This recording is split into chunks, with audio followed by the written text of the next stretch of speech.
Hello friends, welcome to my training session, safety training session. This is only help to new safety officers. This is a social work only. So friend, आज हम बात करेंगे ADNOC में जो compliance assurance करके है permit to work system के हवाले से।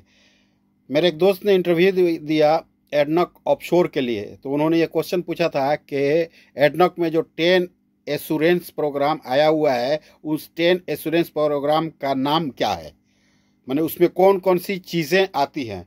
तो मैं आपके साथ शेयर करता हूं, आपको समझ में आ जाएगा। देखिए, जो भी एश्योरेंस प्रोग्राम है उसका की परफॉर्मेंस इंडिकेटर के साथ वो अटैच होता है और उसका स्कोर होता है। स्कोर 100% होना चाहिए। अगर 100% स्कोर नहीं होगा तो it is not acceptable according ADNOC procedures. So हम देख लेते हैं कि फर्स्ट क्या है। फर्स्ट ये है कि permit process is followed properly. पहला जो एश्योरेंस है, परमिट को सही तरीके से फॉलो किया गया है कि नहीं, रिक्वेस्ट बराबर किया गया है कि नहीं, वैलिडेशन उसका बराबर है कि नहीं, इंडोर्समेंट बराबर है कि नहीं, अप्रूवल बराबर है कि नहीं, ऑथराइजेशन बराबर है कि नहीं, इशुएंस बराबर है कि नहीं, क्लोजर बराबर है कि नहीं। ये चीज़ें फर्स्ट एश्योरेंस प्रोग्राम के अंदर आता है। सेकंड क्या है, the type of permit used are in accordance with the standard, यानी जो एडनॉक का स्टैंडर्ड है उसके हिसाब से परमिट जो है उसका जो टाइप है जो चाहिए वो परमिट यूज़ किया गया है कि नहीं, यानी उसे कौन सा परमिट चाहिए, हॉट वर्क चाहिए, जनरल वर्क परमिट चाहिए और क्रिटिकल वर्क परमिट, ये उसके हिसाब से परमिट है कि नहीं, ये चीज़ है। थर्ड में आता है JSA, परमिट के साथ JSA अटैच है कि नहीं, जॉब सेफ्टी एनालिसिस। अगर वो अटैच नहीं है तो ये 100% नहीं होगा, 100% से आपका स्कोर कम हो जाएगा। अभी उसके आगे क्या है कि चौथे नंबर में सपोर्टिंग सर्टिफिकेट। सपोर्टिंग सर्टिफिकेट जो फॉर्म वगैरह भी है, अप्रूवल है या और भी कोई डेटा है उसके साथ परमिट के साथ अटैच है कि नहीं। अगर अटैच नहीं है तो आपका 100% स्कोर नहीं होगा, वो अटैच होना चाहिए। डेली टूल बॉक्स टॉक, आपने टूल बॉक्स टॉक अटेंड किया है कि नहीं। आपको हमेशा जब भी परमिट लेना है, परमिट के बाद टूल बॉक्स टॉक अटेंड करना है और उसका रिकॉर्ड रखना है, ताकि अगर कोई भी आपके साथ क्वेश्चन करता है तो आप बता सकते हैं कि आपने टूल बॉक्स टॉक में क्या डिस्कस किया था। अभी हम छठे नंबर पे चलते हैं। छठे नंबर में ये है कि परमिट टू वर्क जो है उसको सस्पेंड करना है सपोज, तो सस्पेंड कर सकते हैं कि नहीं। सस्पेंड कर सकते हैं जब परमिट टू वर्क हमें यूज़ नहीं है, परमिट हमें यूज़ में नहीं है, काम ख़त्म हो गया है, तो जो फॉर्मली जो साइन का जिस कॉलम में हमें साइन करना है, साइन करके उसको सस्पेंड किया गया है कि नहीं। वरना काम ख़त्म है और परमिट को होल्ड करके रखा गया है, तो ऐसा होने के बाद आपका स्कोर 100 के नीचे 0 चला जाएगा, तो आपका स्कोर कम होगा और आपका जो KPI है, के परफॉर्मेंस इंडिकेटर, ये की परफॉर्मेंस इंडिकेटर आपका फिनिश, यानी जो टारगेट था आपने टारगेट को अचीव नहीं किया।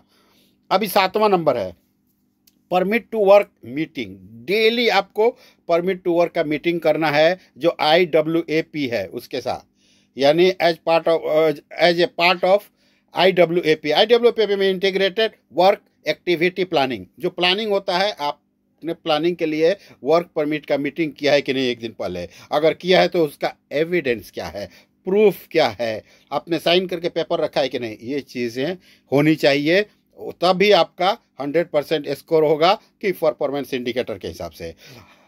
अभी अगला 8वां नंबर है।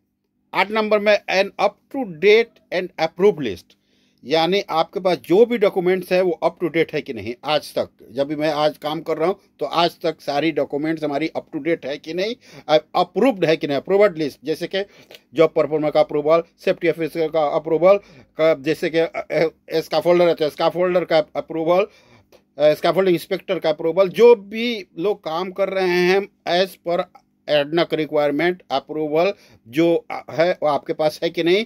क्योंकि जो भी पर्सनल है उसको एक ऑथराइज किया जाता है, ऑथराइज सिग्नेटरी होता है परमिट टू वर्क सिस्टम के अंदर, तो अगर वो ऑथराइज पर्सन वहाँ अवेलेबल है कि नहीं, ये चीज़ आपको देखना है। ये चीज़ नहीं है 100% आपका स्कोर कम हो जाएगा। अभी क्या है, मैक्सिमम नंबर ऑफ परमिट, ये बहुत इंपॉर्टेंट क्वेश्चन है कि एडनॉक के अंदर जो नंबर ऑफ परमिट है, हर आदमी का एक एक कैटेगरी है। जैसे परफॉर्मिंग अथॉरिटी, जॉब परफॉर्मर, ये लोग कितना परमिट इशू कर सकते हैं, इसकी एक कैटेगरी है।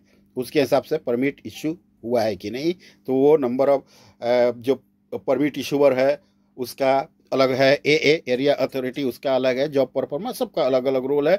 और उनका जो रोल है उसके हिसाब से उन्होंने परमिट लिया है कि नहीं। मैं आपको थोड़ा सा डिटेल बता दूंगा परमिट के बारे में अभी, पहले ये ख़त्म हो जाए।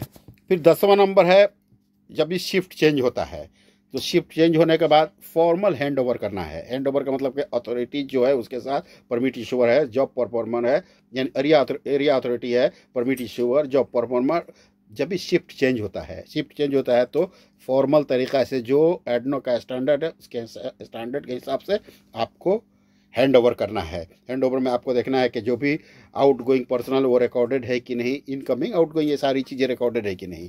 तो ये सब चीज़ें होनी चाहिए, तब जाके आपका जो एश्योरेंस प्रोग्राम है 100% क्लियर होगा। अब मैं आपको थोड़ा सा आपको बताता हूँ, मैंने एक वीडियो बनाया हुआ है कि परफॉर्मिंग अथॉरिटी कितना परमिट ले सकता है।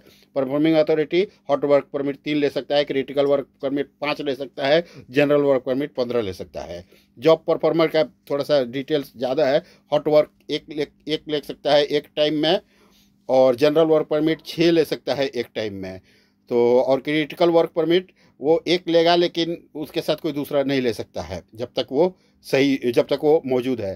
तो ये सब चीज़ें हैं दोस्तों। आशा करता हूँ आपको ये वीडियो पसंद आएगी, और भी कुछ क्वेश्चन आंसर है आप कमेंट सेक्शन में आए, और इंशाल्लाह हम आप एक दूसरे की हेल्प करेंगे। ये जस्ट सोशल वर्क है, मुझे इससे कुछ बेनिफिट नहीं है, लेकिन मैं चाहता हूँ कि मेरी नॉलेज दूसरे के साथ शेयर करूँ, और भी कहीं से मुझे कुछ नॉलेज मिलता है तो गेन करूँ।